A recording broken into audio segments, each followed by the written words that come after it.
session. We have to check the mic. You can hear me?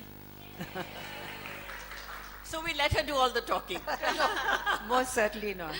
Is this any better? So Sharmila's mic has been checked. Aruna, you want to say hello to the audience, and then we will move on once we are sure that the mics are working well.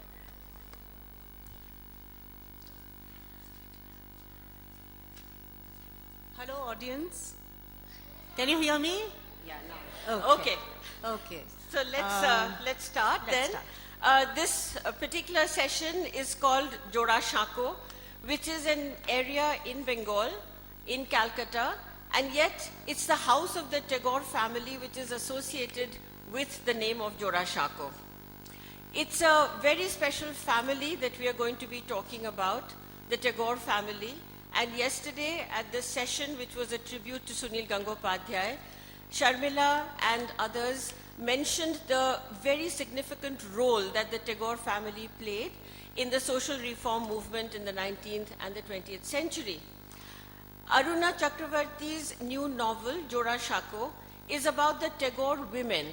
It's a subject that has been written about, but not quite fictionalized and made into a gripping narrative the way Aruna has put it in this brilliant novel, which I saw for the first time on the bookshelf today. It's that new. It's almost smelling and of the fragrance of new paper.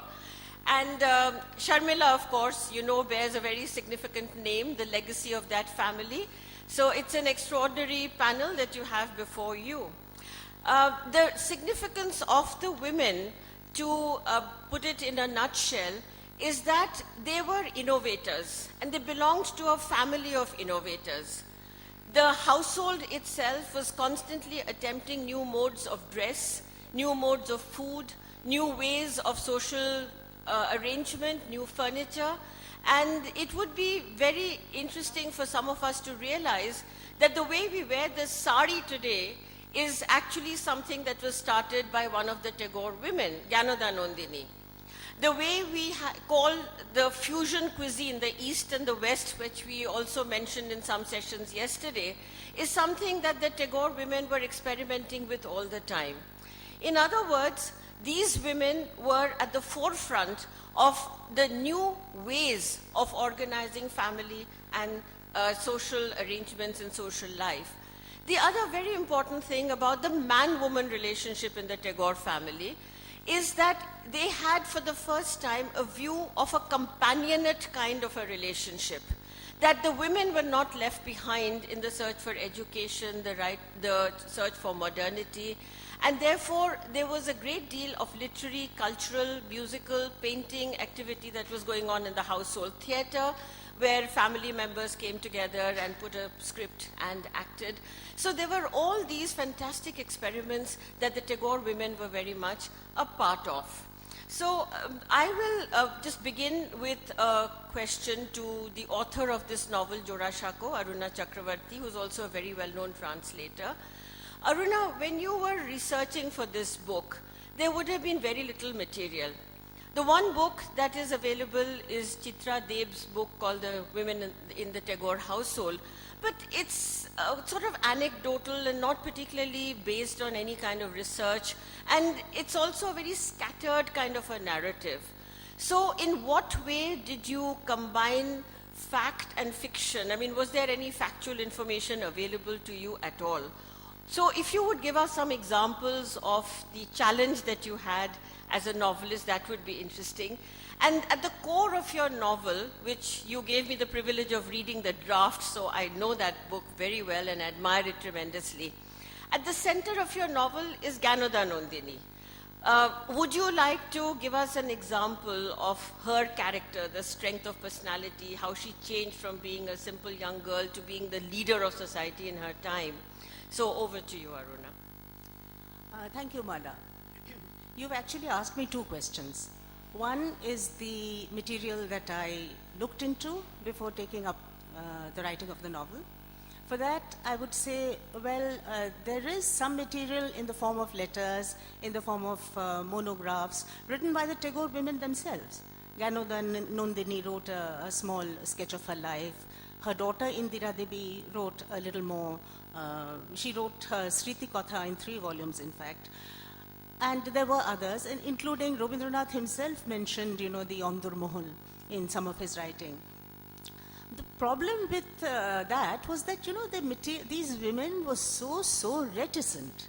They just gave you the facts, that this happened, that happened. They didn't give you, very rarely did they give you the context or the time or even the emotions, sensitivities which must have accompanied these facts. So in transferring that material, which was very sketchy and very difficult to access, naturally a certain amount of reading between the lines came in, and the imagination took over in a big way. So I'll read a passage in which, I picked it up from Indira Devi's memoirs, in which she talks about her mother, Ganoda Nandini, and her grandmother, Sharoda Sundari. And she says that, it's in one line, she says, my grandmother gave away my mother's jewelry to one of my aunts in marriage. That's all she says. She says nothing about when it happened, which was the daughter, how Ganoda Nandini felt about it, how she felt about, her mother's jewelry being given away. And out of that one sentence, I'll just read out a bit, showing how I created a whole context. I identified the daughter, I identified the time, because as you rightly said, Ganoda Nandini grew up to be one of the first ladies of the land. She was a firebrand, a very modern woman. The fact that this could have happened, that her jewelry was given away, must have happened when she was very young. And it must also have happened when her husband was away in England, taking the ICS examination. So, shall I read out the passage? Sure. It was Shukumari's wedding day. The Tagores, following a tradition dating from their earliest Pirali ancestors, didn't send their daughters to their husbands' homes after marriage. On the contrary, they kept their sons-in-law with them. Debendranath's eldest daughter Shodamini lived with her husband in Jorashanko. Shukumari II would do the same. In consequence, the occasion was a totally joyous one, with no shadow of an imminent separation marring the happiness of the bride and her family. If anything, there was more excitement and anticipation than usual, for this wedding would be different from all the others that had taken place so far. It was to be the first Brahma marriage and would be conducted by Debendranath himself. After a glaringly hot morning and afternoon, the July evening turned dark and sultry, and the sky hung heavy with impending rain. Exhausted from the excitement of the innumerable rituals, the turmeric ceremony, the bathing of the bride, and the arrival of the array of gifts from the bridegroom's house, Genu had fallen asleep. Here I'd just like to tell you, Genu was Ganoda Nandini's pet name, and she's a girl of 10. Genu had fallen asleep in the late afternoon. A couple of hours later, Sharoda's maid, Kalo, came and woke her up. Putting down the tray she was carrying on the bed, she said, "Get up quickly and get dressed. The bridegroom's party will be here soon. Gindi Ma has sent these for you to wear." Genu sat up and rubbed her eyes. Pulling the tray towards her, she saw that it contained her wedding sari, one set of bangles, a narrow gold necklace given to her by one of their relatives from Pathuriyagata, and a pair of eardrops. Only these? She looked up surprised. She had had several conversations with her sisters-in-law about what they would all be wearing, and each one had said that she would wear all or most of her heavy jewelry. "What about my waistband, my armlets and tiara?" She turned bewildered eyes on Kalo. "And the gold and ruby necklace Ma gave me for my Bodhu Barun? And the diamond pins Mejokaki?" "I don't know all that," Kalo interrupted, but she looked shamefaced and her eyes shifted uneasily. "You'd better hurry if you want to see the arrival of the bridegroom. Everyone else is ready."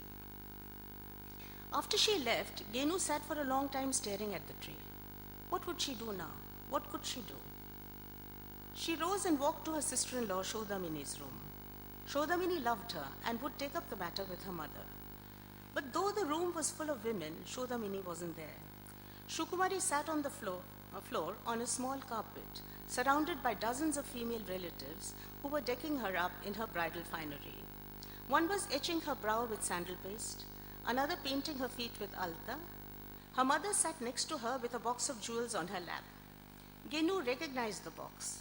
It was the one she had brought with her from Narendrapur. Genu stared at the scene transfixed. She couldn't believe her eyes. Shukumari was wearing all her jewels. The 3 sets of bangles her father had given her, the peacock armlets, the heavy gold belt shaped like a sickle moon, and even as she stood dumb with shock, she saw Sharoda Sundari fitting her filigree tiara on Shukumari's brow. Though Genu had walked in very quietly, something made Sharoda turn her head and look at her daughter-in-law. Her large, flabby face turned pale, and her double chin wobbled a little, only for a moment. Then she turned her head and went on with her task. Genu tried to speak, but her tongue felt as stiff and dry as a piece of leather, and she refused to move in her mouth. A stab of pain so sharp it made her pupils burn choked her throat. She felt dozens of eyes on her, some curious, some pitying, and some others perplexed. She turned to leave the room. She went as far as the door, then came back. "Ma," she said, finding her voice at last. "Why is..." But Sharoda took the words out of her mouth. "Why is Shukumari wearing your jewels? That's what you want to ask me, don't you, Major Boomer? Well, here is my answer. Your father-in-law spent a lot of money in sending your husband to England. He is no crorepati, as you know very well. From where was he to raise the cash for Shukumari's jewels? That is why I have given her yours. You should have offered them yourself, but since you didn't..." She left her sentence hanging in midair and looked away. Genu stood where she was, as though rooted to the ground. Her eyes were fixed on the masses of gold and gems that hung from Sharoda's neck and trailed down her vast bosom. Her ears were filled with the jingling from the rows of bangles that encased her mother-in-law's fat arms as she put the finishing touches to her daughter's toilet. Then the girl turned and walked away. Thank you, Aruna. That was a very moving passage about the thoughts that a woman has when all her jewels from her parental home are given away in that fashion. Sharmila, may I just request you to consider what it means to be a part of that Tagore legacy. You carry a name which is resonant with history, with many meanings of social change, of creativity, confidence in the women, and many of the women broke away from traditions. So as you were growing up in that family environment with the stories of this extraordinary household, what kind of memories and thoughts come to you when you reflect on those days? And in what way does this legacy of innovation transform your life, your decisions, your path-breaking sort of formats and conditions that you went into? We grew up in a joint family. If you read the book, you'll know how the Tagore house kind of divided. Dwarkanath Tagore is the one who made a lot of money. And before that, it was Nilmoni, of course. But Dwarkanath was the famous ancestor. And his children were Devendranath. And Devendranath then changed his religion. As you know, Dwarkanath sent Devendranath with an invitation to invite Ram Mohan Roy to the house. And he refused. He says, "I don't go to a place where you worship idols." And Devendranath felt very bad and sort of came back from there. And so after Dwarkanath passed away, he kind of sent people to Benares and discussed Vedas. And then he found, in fact, he went to even Max Muller, an Indologist, to find out the difference, where should I put Ved in my life? And then found Upanishad better and accepted Upanishad. And that kind of separated. And Jogmaya, where my ancestor, Girindranath, was the other brother, his wife was Jogmaya. And she sort of didn't accept this because he wanted to do away with all the accepted sense of worship. And she protested, and she says, I will not have it.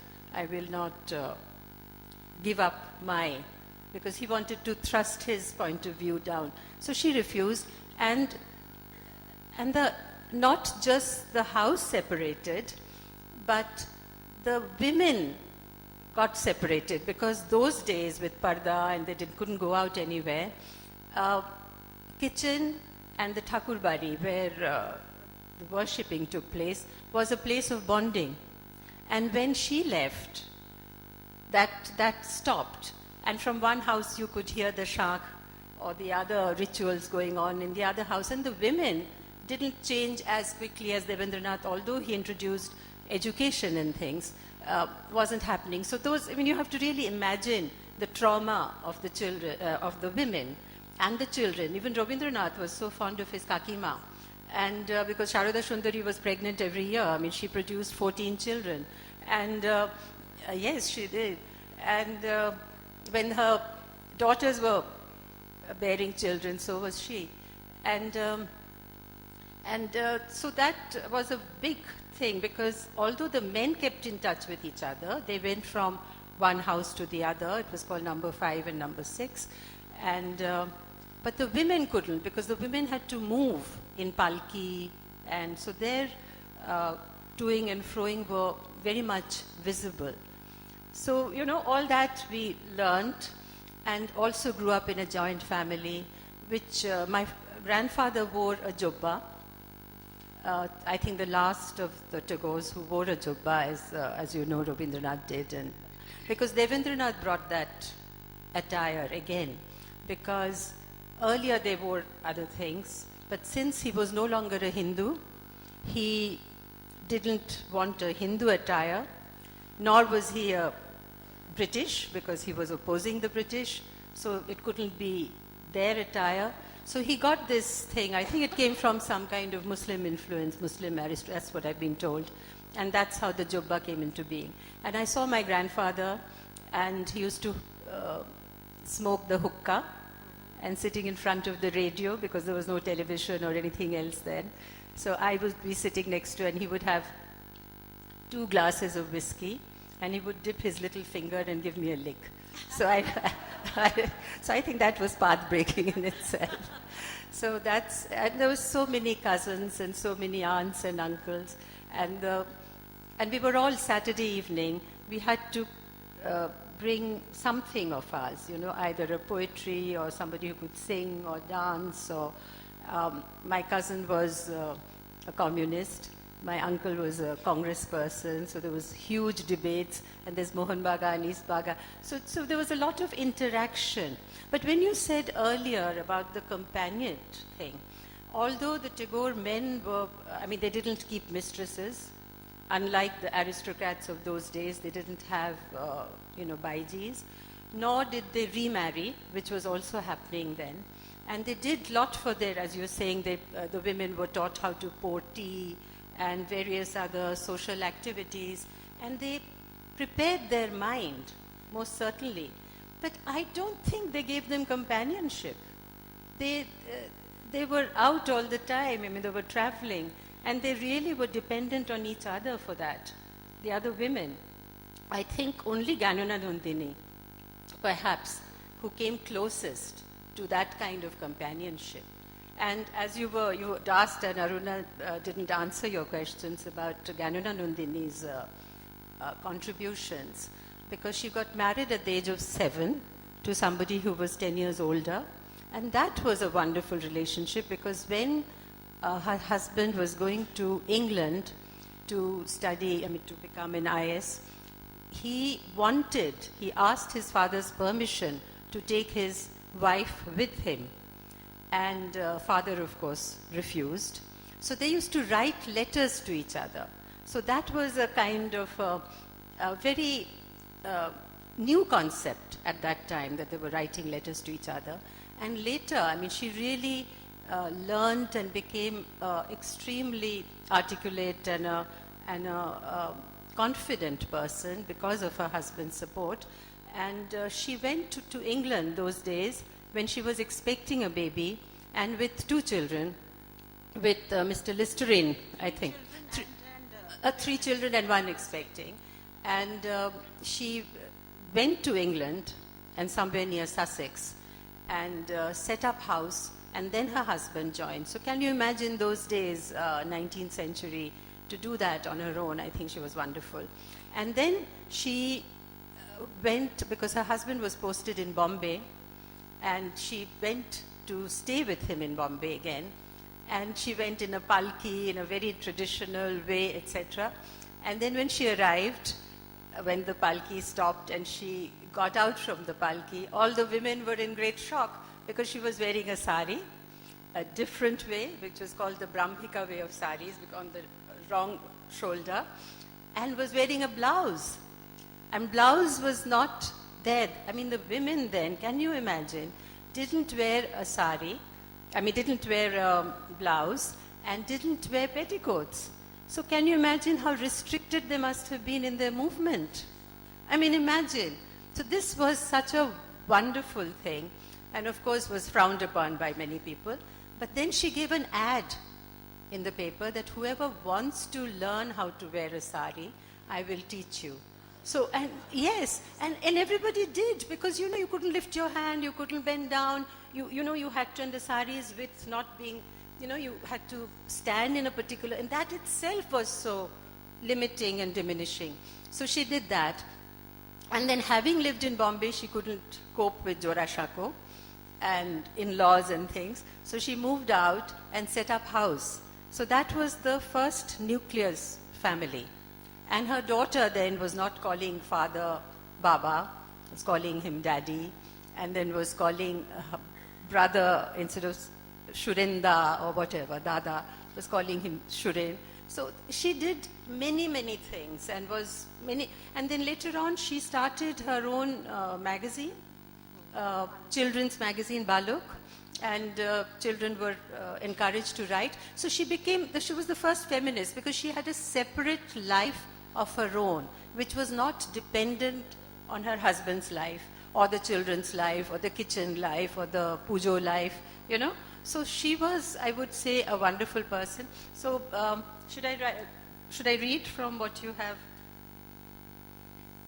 This is a... She was also the first Bengali woman to attend the Viceroy's board. She was invited, they were invited to the governor's party, tea party, and the husband was not feeling too well, and so I shall just read that. Oops. I need the mic.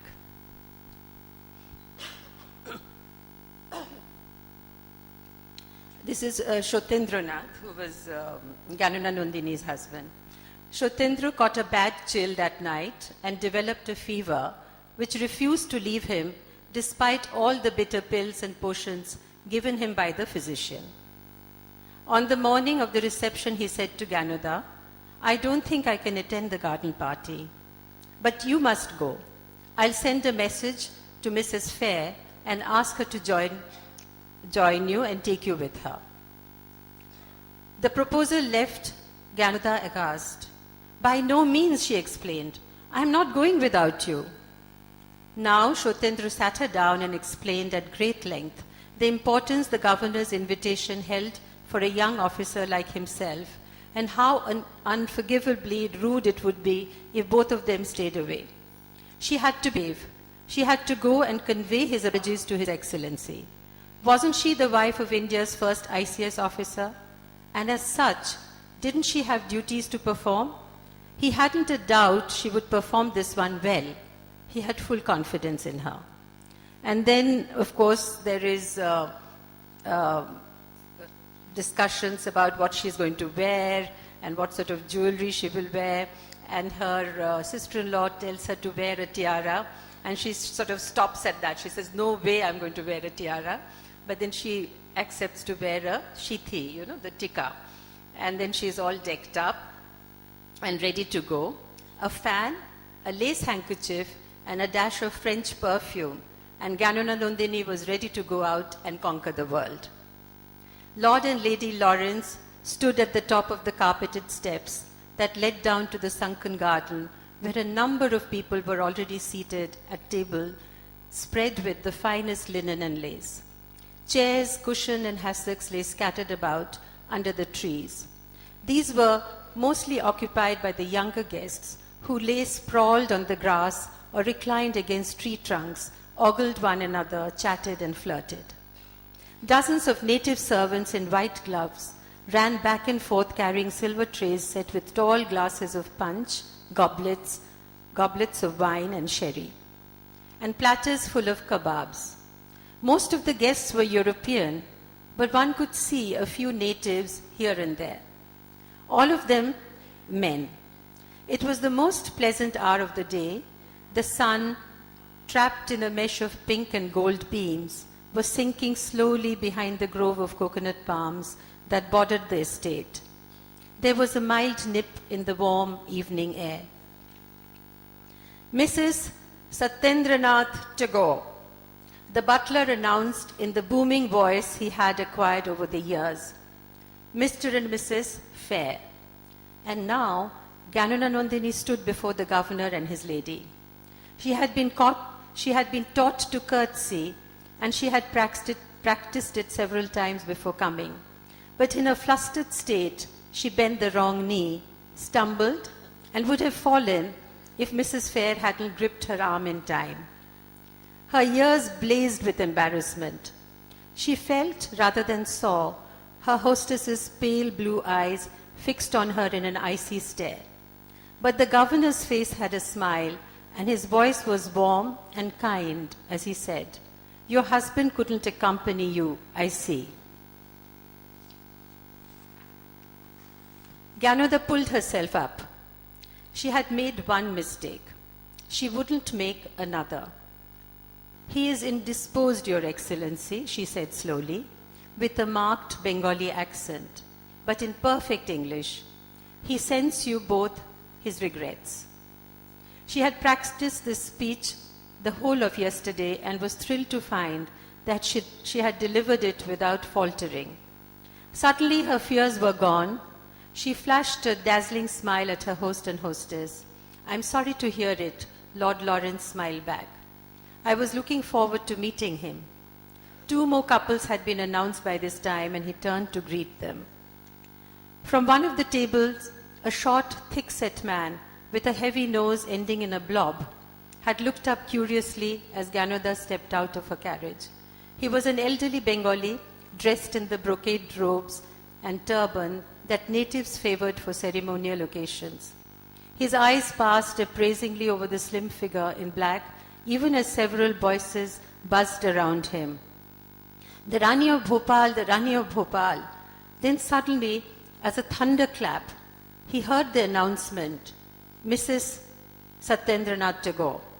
He couldn't believe his ears. The woman curtsying to the governor and talking to him was Debendranath's daughter-in-law. She had come to the reception, her face bared before the world. What was more, she had come without her husband.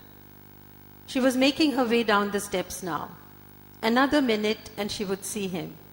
He rose to his feet, ducking his head. He dashed out of the reception grounds and made his way to his carriage. But Gyanendra had seen him and recognized him. He was Shyotendra's grand-uncle, Prashanna Kumar Tagore of Pathuria Ghata. Well, so wonderful portrait of Gyanendra Nandini. Back to the joint family situation and some absent husbands. There is a kind of a gossip about Rabindranath Tagore having a soft corner for his sister-in-law, Kadumbari Devi. And there is a fair amount of speculation about the relationship. The idea is that Kadumbari Devi was a kind of muse to Rabindranath. And at a time when Rabindranath got married, Kadumbari very soon after that committed suicide. And the family hid all evidence of the cause of that suicide, and I don't think we know even today what actually happened. This relationship has been reconstructed by you, Oruna. And I just wonder in what way you have added your imaginative dimensions to this little corner of speculation, gossip, muse, poetry.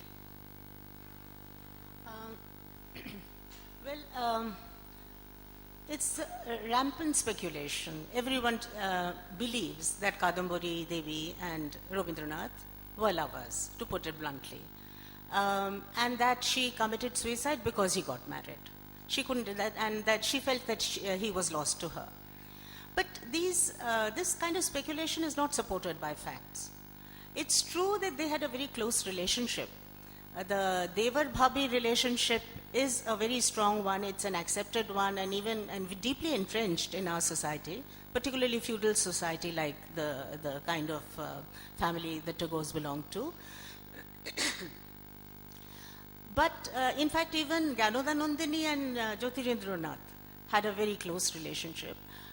But the thing was that yes, Kadambari was definitely Rabindranath's poetic muse. There's no doubt about it. Rabindranath has said so himself, and he dedicated all his books to her long after, even after she died. He did that. But the fact that she committed suicide because Rabindranath got married is not true. For one thing, Mrinalini was only 10 years old at that time. Besides, it was she and Ganodanandini who had arranged the marriage. So she would have been prepared for that. Actually, there were other reasons, many other reasons. Her husband didn't have much time for her. She didn't have children. She was somewhat sickly in body. And from what I've read, I feel that she had a streak of melancholia in her. She was depressive. She used to be, on top of the world one moment and sunk in gloom the other. So she was a kind of character with whom there was a suicidal tendency somewhere, because even earlier she had tried to commit suicide. Now, in my book, the way I've portrayed her is as a person. It is this aspect of her personality that I've portrayed, that she came from a poor family. Her father, Sham Ganguly, practically lived on the charity of the Tagores. And then she was not even very good looking. And she was married to the most brilliant of the Tagore's scions. Jyotirindranath was extremely handsome, extremely talented, and he was a star of the Tagore family. So she must have carried with her a lot of baggage of diffidence and lack of self-worth. Now, what actually happened was that and this is documented fact, that when her husband had a shipping business, and on the maiden voyage of the ship, he had promised that he would bring the ship, and hers would be the first foot that would step into the ship. And she had looked forward to it and was all dressed and ready. But he didn't come because the tide had run out and he couldn't bring the ship. So, and that night she just couldn't bear it any longer and she committed suicide. But the fact that she had acquired opium to begin with showed that she had these tendencies. Now, in my book, I've sort of portrayed her as a person who was extremely highly imaginative, very sensitive, and also she had a tendency towards depression. And she used to kind of have premonitions of her own death. And I'll just read out a passage in which, this is soon after her mother-in-law, Sharoda Sundari, died. She has a strange feeling and a strange dream follows. Now, this is after Sharoda Sundari's body has been brought down to the courtyard, where she's lying in state before being taken to the cremation ground. The weeping had subsided, and a deep silence broken by... Sorry, yeah, see properly.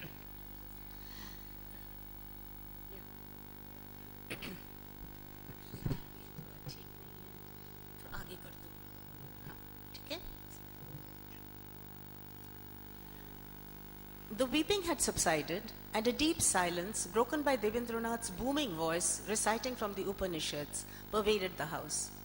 Kadamburi had taken her turn with the other women in applying Shidur to her mother-in-law's parting and alta on her feet. And now she stood at a little distance, her eyes fixed on the bed on which she lay.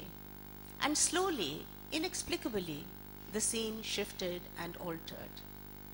The place was the same, and so were the people. But the light had become stronger, and all that bright clarity was playing tricks with her eyes. The men and women she saw were the same, yet not the same.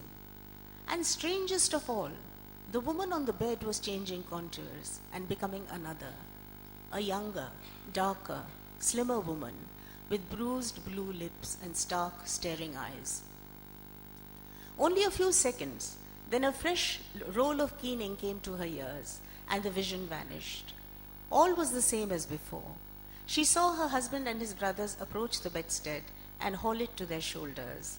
Then amidst a clamor of wails and lamentations, they carried their mother from the courtyard, through the bar mahal and out of the gates.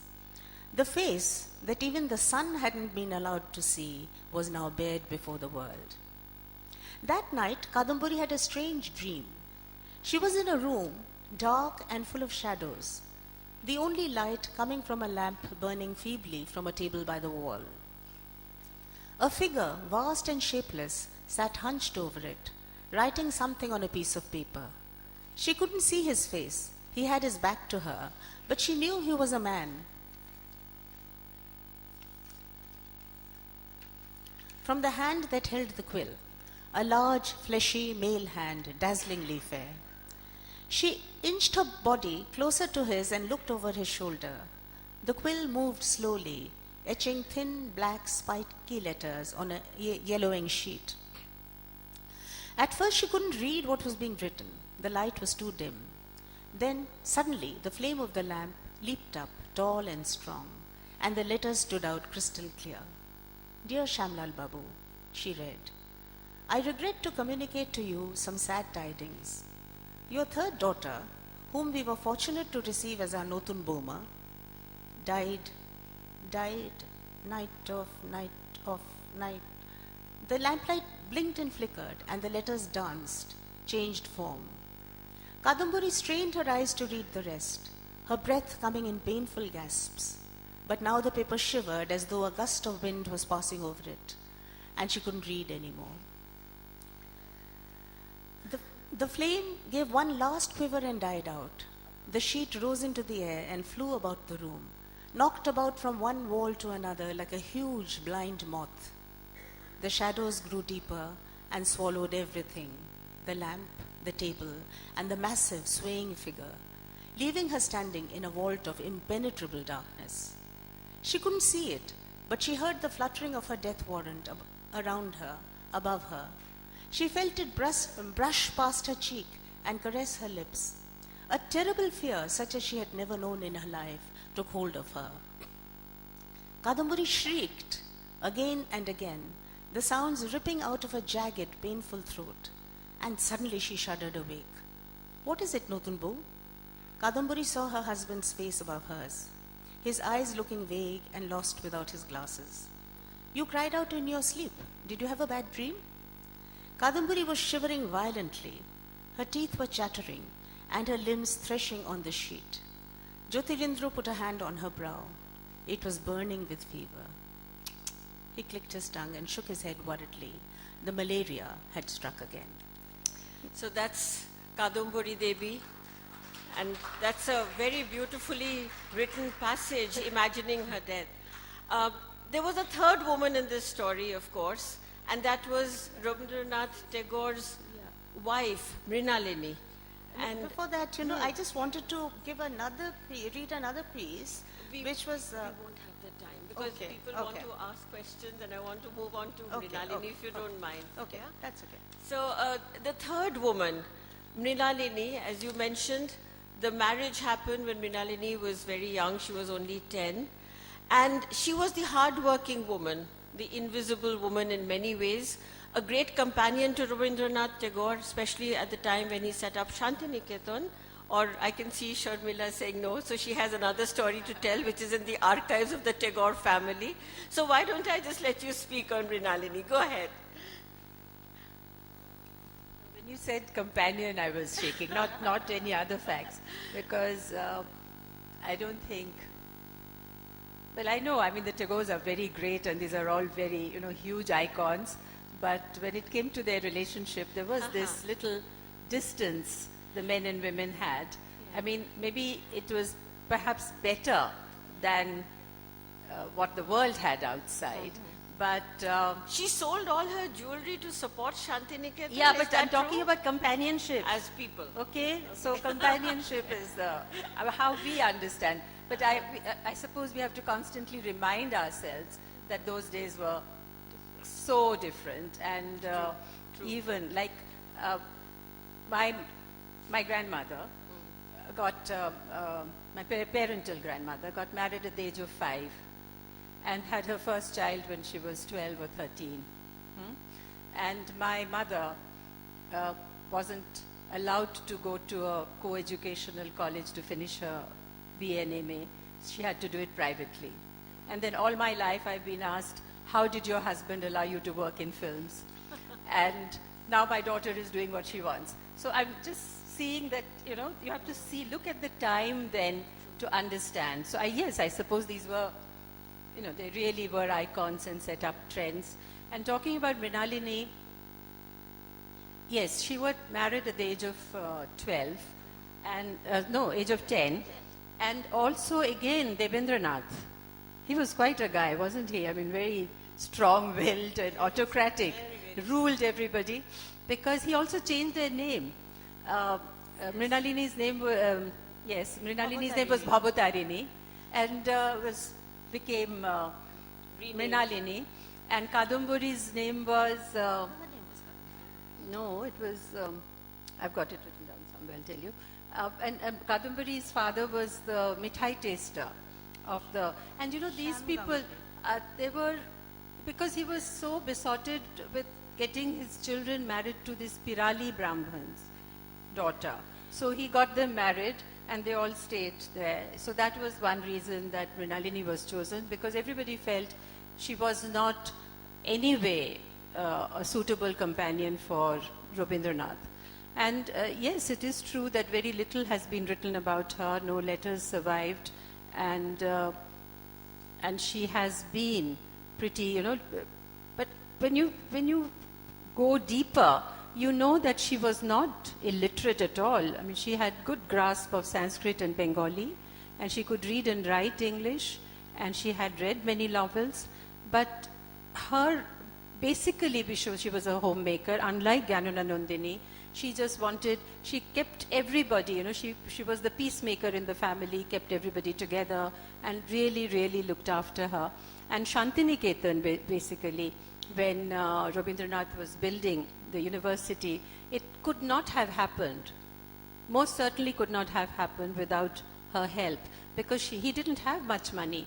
And whatever he gave her, she managed the kitchen of these children, these boys who were staying there, by growing and supplementing that money by growing her own vegetables, keeping her own cow, cooking herself without any help, enormous big dishes, which really affected her health.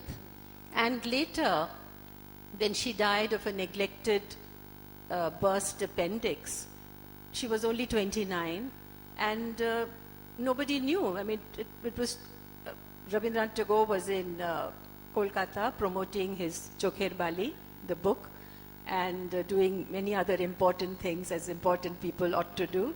But Mrinalini Weil was ailing and in care of a 14-year-old Rothindranath, who couldn't do really much. And those days women couldn't travel alone. So in a way, the great man somewhat neglected her, I would say. And she didn't complain. And in fact, while she was still alive, Debendranath went to bless her and kind of prepared her for death.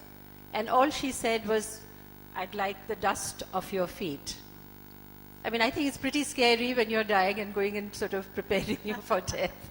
But I think it was so much a man's world, wasn't it? And to die Shodhoba with sindoor in your thing was... And she had always had a tremendous reverence for her father. For father-in-law, yes. So let me read a little bit from Mrinalini's. One morning, Rabindranath came bursting into Mrinalini's makeshift kitchen, a sheaf of papers in his hand. His manner was flurried and his face crimson. "What's the matter?" Mrinalini looked up from her cooking, her eyes anxious. "Is that a letter from Muzaffarpur? Is she, or is it?" Her husband shook his head. "These are bills for the framing and tiling of the new house." The new house meaning the university. The contractor has written a letter threatening to withdraw his workmen if payment is not made within 3 days. But the trouble is, I don't have the money. Mrinalini turned and, picking up her tongs, took the huge wok full of steaming vegetables off the fire. Rabindranath saw that her face turned pale as she did so, and she breathed hard. But she managed it. Setting her wok on the ground, she began pulling off her heavy shark-headed bangles off her wrists. But her hands had hardened over the years, and the gold circlets wouldn't pass over her knuckles. "I'll need to put some soap," she murmured, and rose to her feet. "It's quite a struggle getting them off." "Those are my mother's bangles," Rabindranath cried out passionately. "I've seen them on her wrists as long as I can remember." "Yes," Mrinalini smiled at her husband. "She left them for me. I too have worn them ever since I came to this Jorashako." "Why do you take them off then?" "Because I have nothing else," Mrinalini answered simply, because she had given all her jewelry towards building of Shantiniketan already. "Only this scorpion chain, which I can't give you. A mother of sons mustn't go around with her neck bare." Rabindranath bit his lip and watched her go into her room and return a few minutes later, holding out the bangles. Putting them in her husband's hand, she went back to her cooking.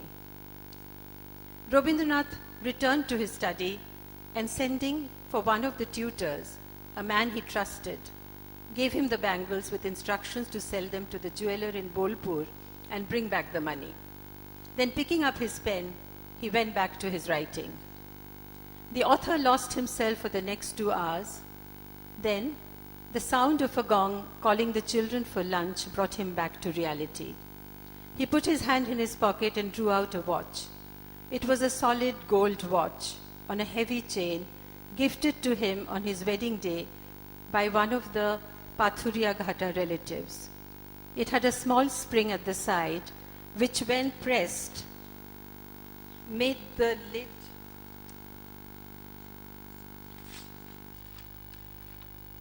lid open and reveal the dial.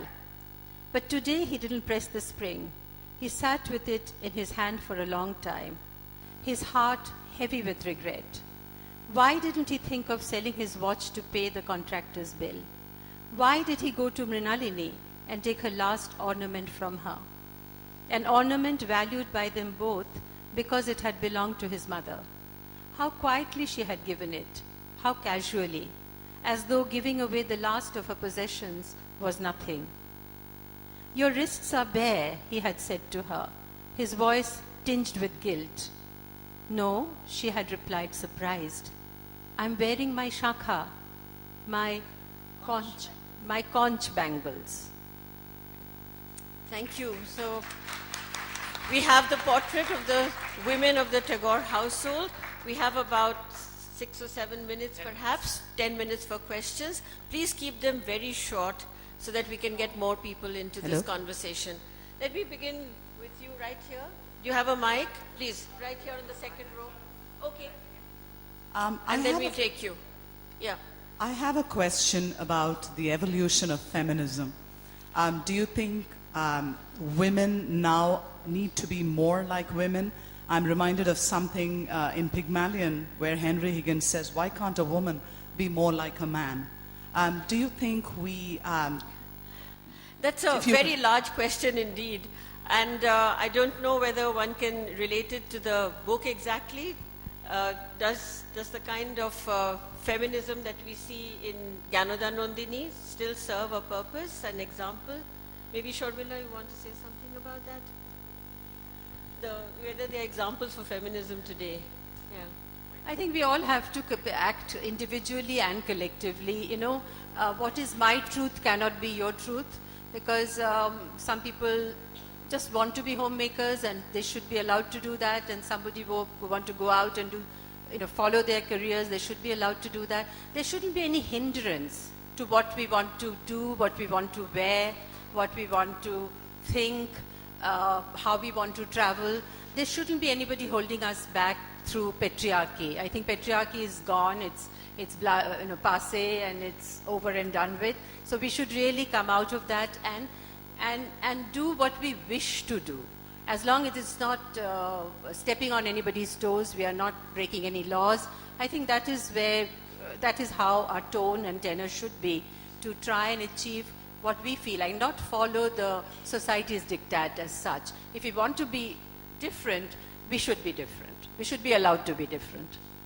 Next question. There's a person in the second row who's been raising her hands for a long time, and then I'll come to you, Sandeep. I Can we have get the a mic, mic? Dr. Lal. You know, she's been waiting. Go ahead. But then after that, she's been waiting for a long time. Then we take Sandeep, and then Sure. if we have time, we'll take more questions. Go ahead, please.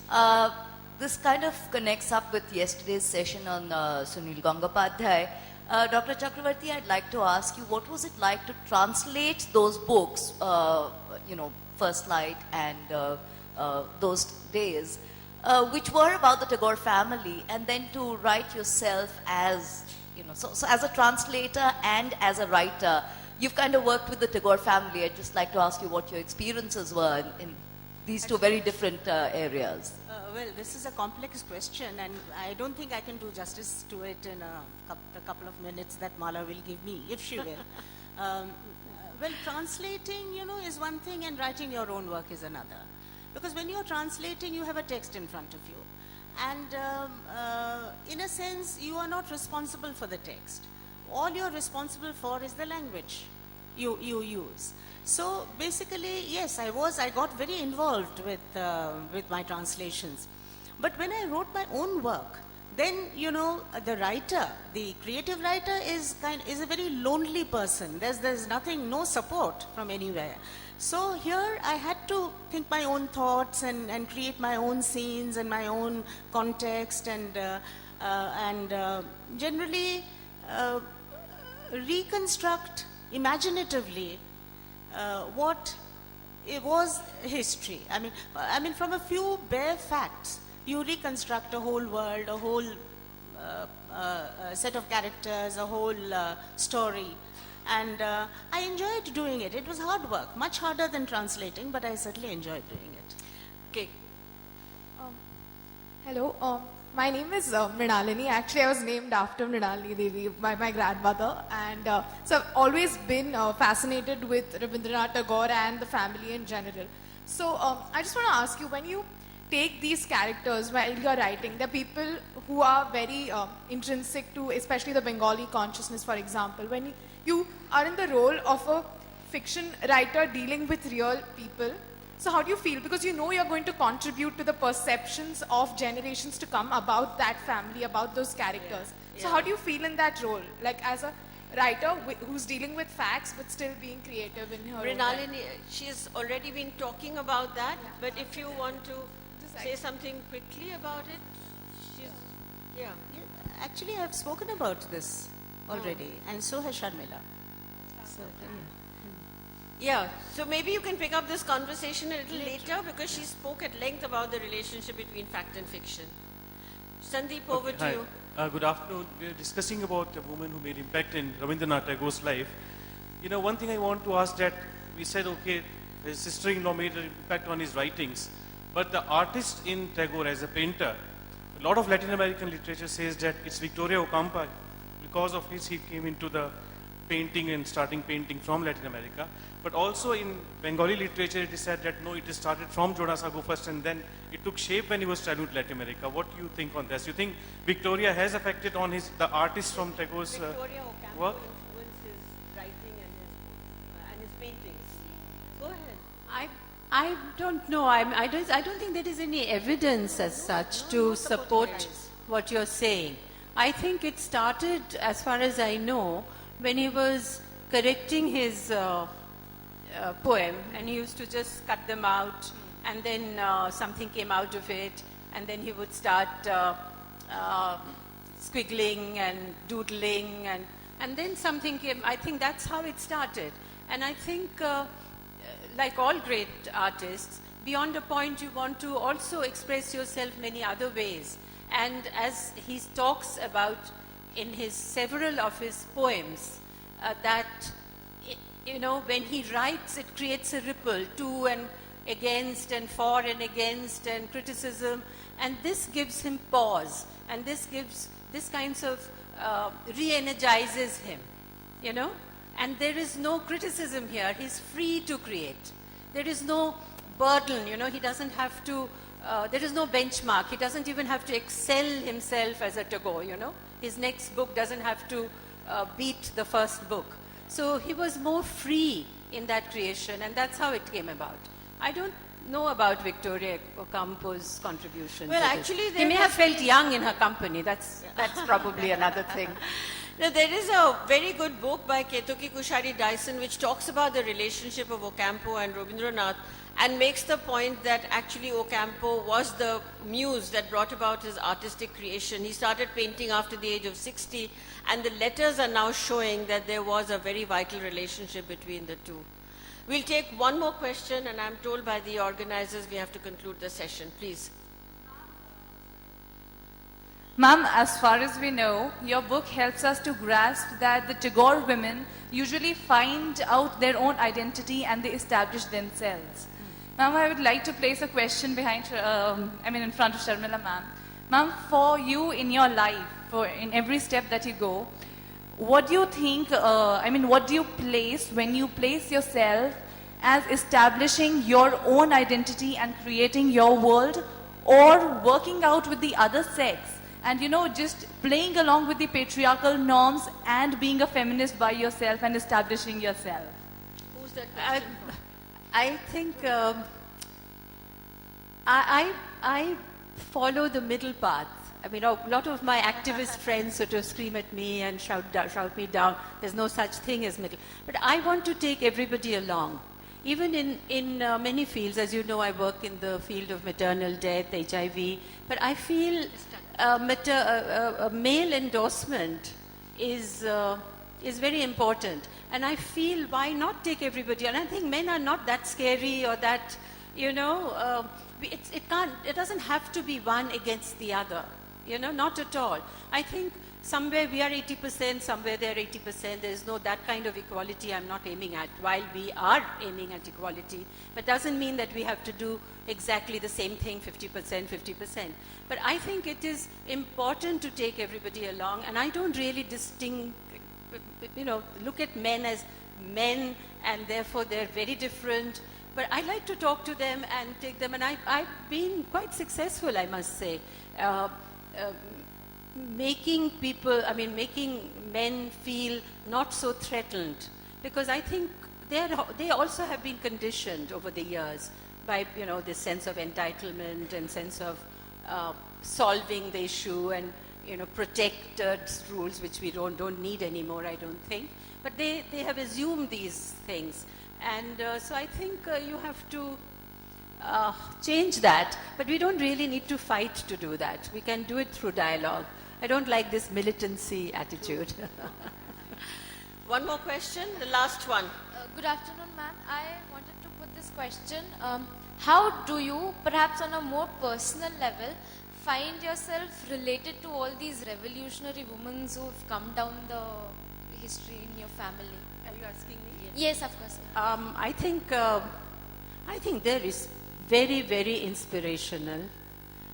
When we were growing up, we were looking at all these people and drawing inspiration from them. And sometimes you take yourself very lightly and you say, what have I done? But I think the fact, even me, like a lot of people come and ask me that, how did you work and how did you, you know, marry and have children at the same time? It's impossible. And it is becoming, you know, when people who are very career focused, they go towards one thing and it leaves, it's after all at the end of the day, division of 24 hours and you don't find time for all that. But having said that, all these people leave something for you to follow, and if you have that particular bend of mind, you say, okay, if she can do it, I can do it too. And yesterday we were talking to a set of parents whose daughter is staying in sometimes 7 days in some Nakshal area, and very sort of conflict areas, and making films and documentaries, and she's a young girl. The parents want her to be married and not go to, and sometimes she's not even contactable on phone. So she's following her heart, although the parents are madly worried about her, but allowing her to do it and sitting on their hands, praying for her, but still letting her. So I think that is what it is, So we all understand now as parents that the children will have to go forward and we have to let them go and follow their dreams. And this is a collective contribution of many, many, many women in the past. From the days when they couldn't vote, where they couldn't go out. Can you imagine how the world, just now I talked about my mother who couldn't attend. So all those people have taken one step forward and then one step forward, and that is why we are here today and talking about Shunil again, Sheishomai to now, those days to now. And we have progressed. We are doing lots of things. So I think they are very important, these people, and they should be chronicled and provide inspiration to many of us. Thank you very much. It's a great session. Thank you, Sharmila. Thank you, Aruna. Thank you, a great audience. But let me tell you, this book is available. Don't lose this chance. Get hold of a copy and get them to sign it. I want 2 or 3 of these. Ladies and gentlemen, Malasri Lal, Sharmila Tagore and Aruna Chakravarti. Thank you so much.